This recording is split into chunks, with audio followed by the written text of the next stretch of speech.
Hey everyone, welcome back to HeckTech Reviews. Today we've got something really exciting, the brand new Nintendo Switch 2. Let's jump right in.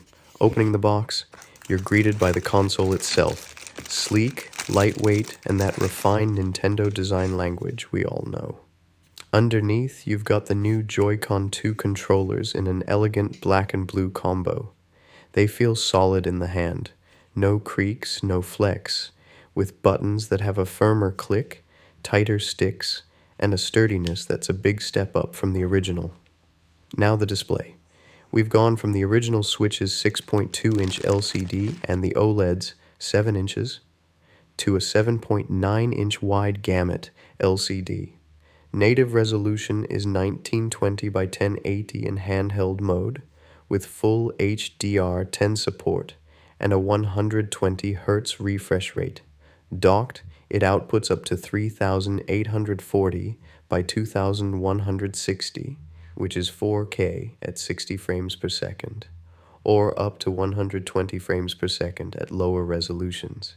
It's bright, colorful, and crisp, but Nintendo has still left a thin black border around the edges, almost like they're teasing a future OLED version, just as they did before. And yes, it's still LCD, so you don't get those inky OLED blacks. But color reproduction is rich, motion is smooth, and outdoor visibility is excellent.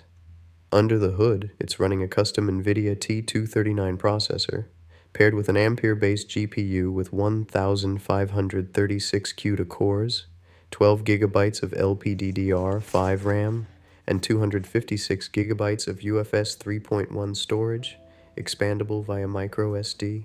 It supports variable refresh rate, auto low latency mode, Wi-Fi 6E, and Bluetooth 5.3 for controllers and audio. Performance in games, Mario Kart World is a perfect showcase. Handheld mode runs at 1080p, locks 60 frames per second. Docked, it jumps to 1440p, still locks 60, with improved textures, better lighting, and faster load times than the OLED model, which topped out at 1080p, docked. The launch lineup is stacked.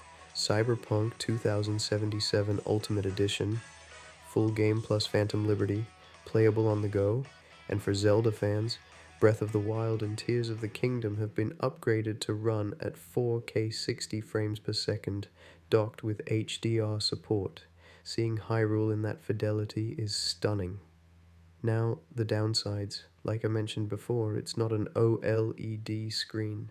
Coming from an OLED model, it can feel like a downgrade. In contrast, even though the picture is still excellent, the price is a little high, though you are getting much better hardware and features, and most of those top-tier performance stats are mainly achieved in Nintendo's own games. Third-party titles aren't always as optimized. Cyberpunk 2077 runs at 30 frames per second, and visually it's a big step down from the PS5 or Xbox Series X. But that's the thing, the Switch 2 isn't meant to compete directly with those consoles anymore. It's for a different kind of gaming, practical, portable, elegant, and it just works. The PS5 and Xbox still require a separate screen and are cumbersome to move. The Switch 2, you grab it, you go.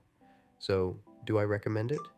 Absolutely yes. For players who will use it to its full potential and aren't focused solely on raw graphics or frame rates, it's a huge leap over its predecessor, and it holds its own in the handheld space alongside the Steam Deck and Legion Go. Speaking of which, our next video will pit all three against each other in real-world tests. Follow this page so you don't miss it. Thanks for watching. This is HeckTech Reviews. Like and subscribe, and follow me on Instagram and YouTube so you're always up to date.